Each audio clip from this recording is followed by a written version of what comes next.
Hope you guys are ready.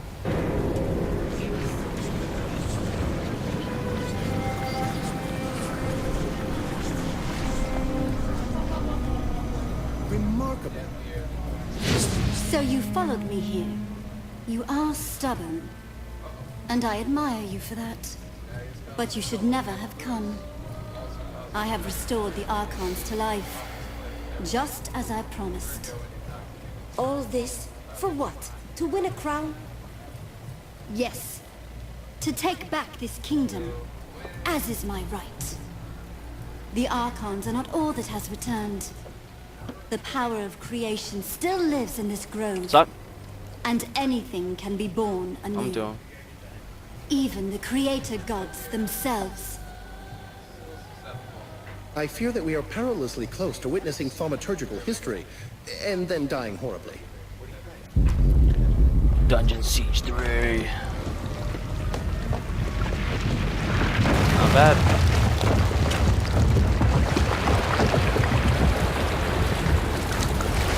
The game definitely needed much more of these scenes, peeps. Much more.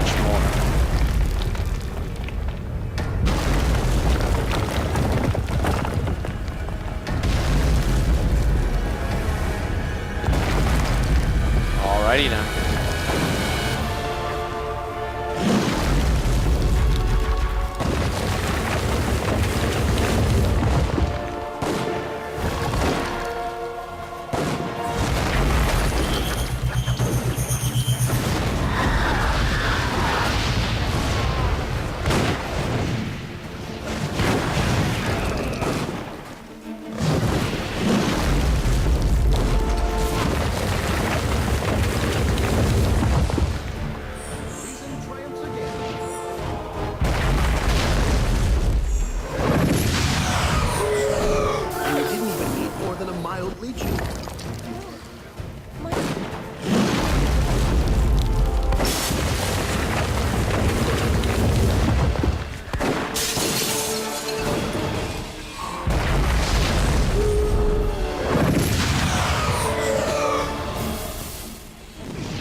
So obviously we're taking out his hands first.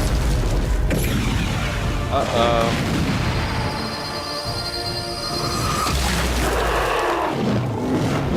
That's pretty sweet.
Die, you butthole.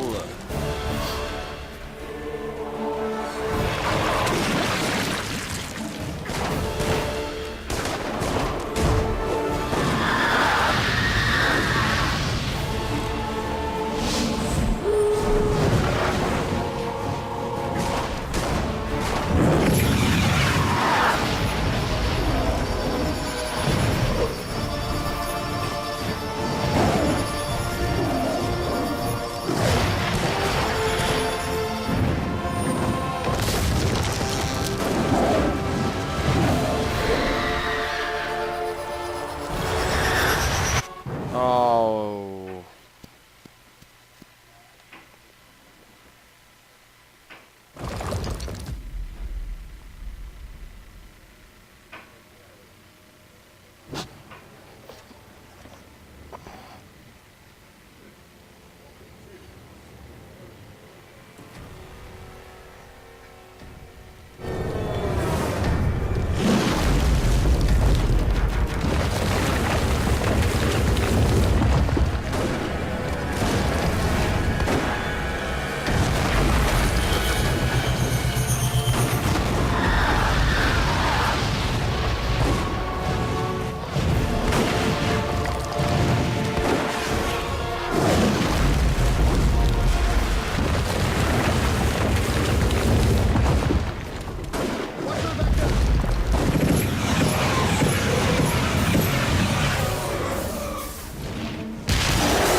Nice.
Oh, get up, not good.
Yes.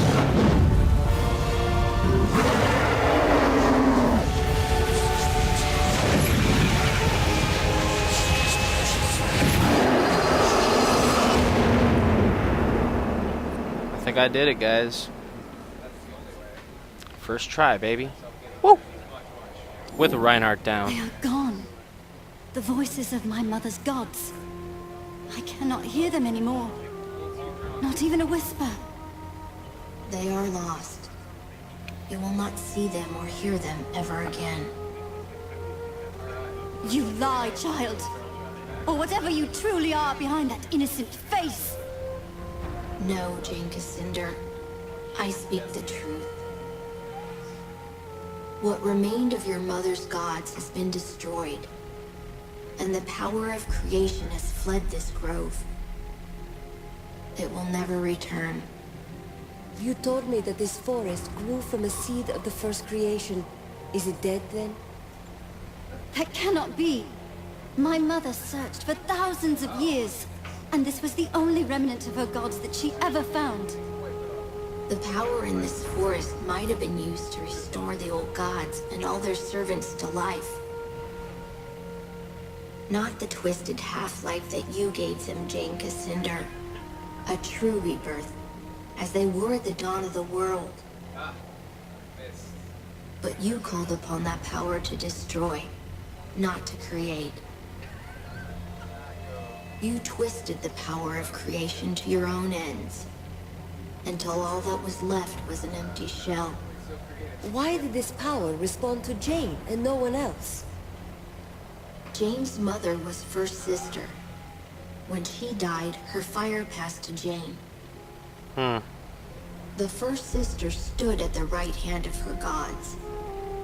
Only pale shadows of their minds persisted in this grove. But they remembered her. That is why Jane saw her gods in visions and dreams. And that is why Jane could unlock the power that was buried here. And the Archons I fought in the forest? Dead. Wilted like blossoms, and scattered to the wind. When you slew the reborn god, all Jane's creations were undone. In time, the forest will recover. The forest was already corrupted, even before Jane tried to call the Archons back to life. The first time Jane called on the power of the old gods, it was to murder Hugh Montbaron 30 years ago. She knew she was misusing that power. After that, the Mournweald grew rotten and sick. So she came back, and made the same mistake, a second time. Yes, driven by anger again. It was the same for the Creator God. Guilt! Yes, Jane Cassinder. You can hide your remorse from yourself, but you cannot hide it from me. We have a decision to make, what to do with Jane. What do we gain from killing her? It is a principal tenet of all reputable philosophy that anyone may be rehabilitated. Must we not try? I expect no mercy from the Legion. Do as you like. Before I pass judgment on you, I want to know why you acted as you did. Honestly, and in your own words. Why did I murder your father? That is what you want to hear, is it not? I was young, full of anger. My own father was dead by the Legion's hand. So I raised an army. I swore to avenge him myself, if I had to carve my way through every chapter house in Ebb.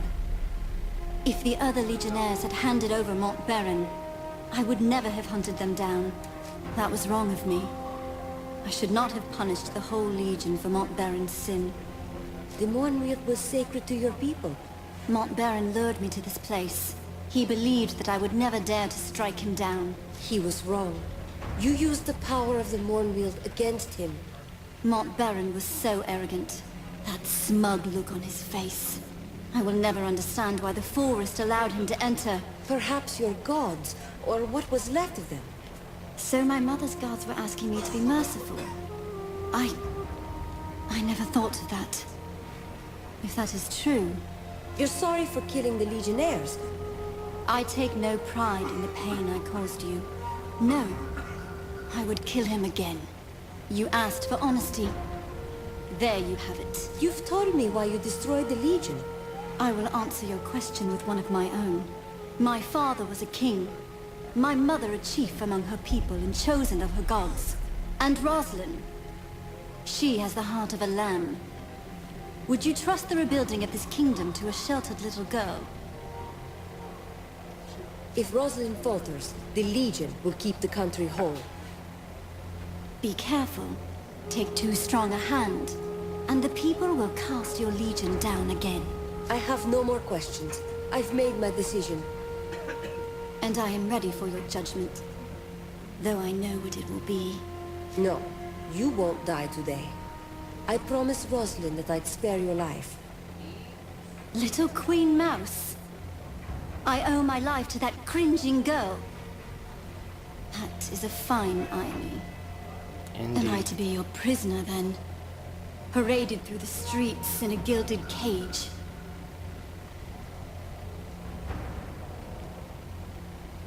Atone for all the suffering you've caused. Help us to rebuild the kingdom. Maybe build more colleges and less oversized fortresses this time around? You are not the Legion I remember. Very well. You have my promise. I will use what influence I have to help you heal this country. Let the war between us end. By those words, Jane Cassinder, you are bound to the Legion now. It's over then. For now, you deserve a rest. But it may be short-lived. We need to build our strength and train more legionnaires. You will find many willing to join the Legion now, and you will need them soon. But you've shown yourself to be fair, as well as strong. All this theology is making my brain itch. We part ways then. I will be watching, and one day, I will see you again.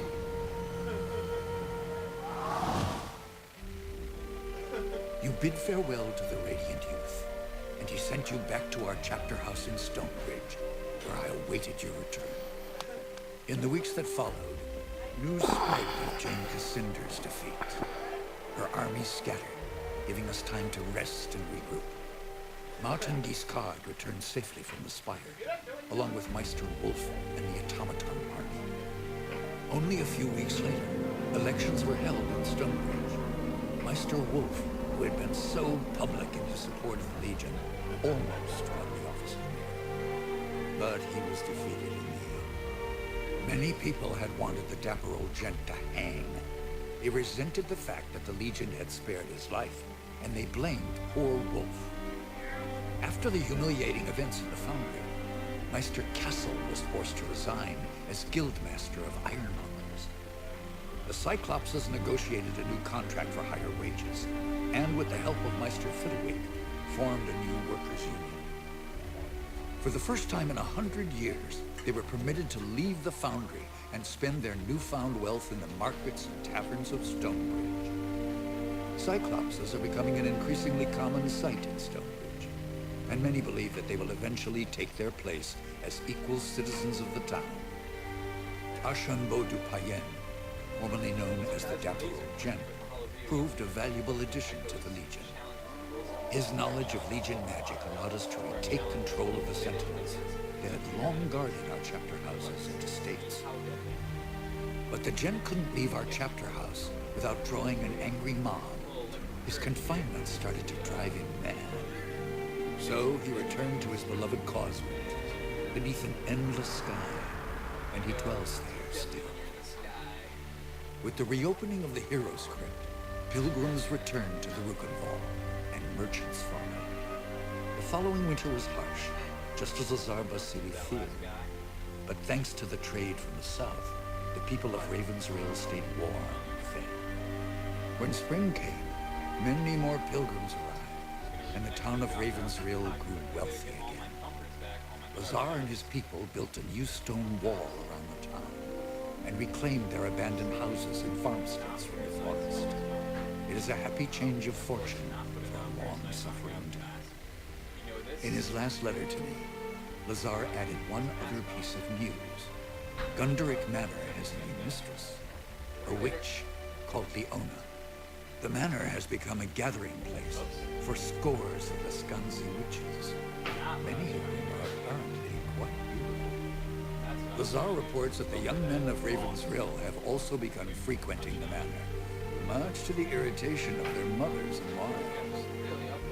Since the local men will not hear any talk of banishing the witches, it appears that Leona and her people have found a new home, which was perhaps what she intended from the start.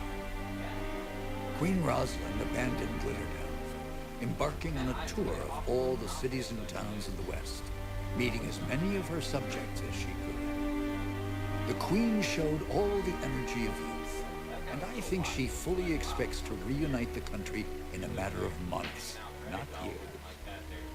Reality may not be so kind as Lord Devonsey has tried to make her understand. In truth, the future of this country depends more upon what we decide. If she doesn't have the Legion behind her, the Queen is only a single voice, well-meaning though she might be.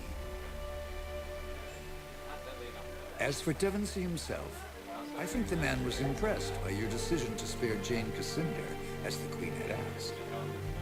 When he last visited Stonebridge, he spent a great deal of time in our chapter house. I believe he might actually be willing to rejoin our ranks, if we choose to accept him. Rajani and her sisters returned to Stonebridge, quietly and carefully disguised.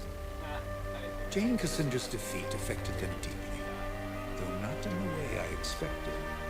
Their devotion to Jane was replaced by a deep admiration for your companion, Anjali. I think they saw in Anjali the leader they should have followed all along, and they have lately expressed a desire to join our ranks. I maintain my suspicion of any Archon who once followed Jane, but I believe that redemption is not impossible, even for them. Jane Cassinder was as good as her word, though I had my doubts at first. She returned to the cities and towns of the East and urged the people to end their war with the Legion and the Crown. Jane's repentance was heartfelt, and many were swayed by her words. But others have not been so compliant. The Church Synod and Bisselberg, who once called Jane a saint, have declared her apostate and threatened her life. Though Jane refuses bodyguards of any kind, Queen Rosalind fears for her life. And if anything befalls her, our gains in the East may yet be lost. As for the Legion, the rest of our story is yet to be told. We have a nation to reforge, a fellowship to rebuild, and old enemies who would see us destroyed. And we have questions to decide. Who will assume true power in Ebb if the nation is restored? And who will take the mantle of Grand Master? But these matters I leave for another chronicle and another time. Whatever happens, know that you will not face the future alone. The Legion will stand by you, always. And that, my friends, was the full walkthrough of Dungeon Siege 3, 100% completed, every single mission and side mission. There you guys have it. Enjoy.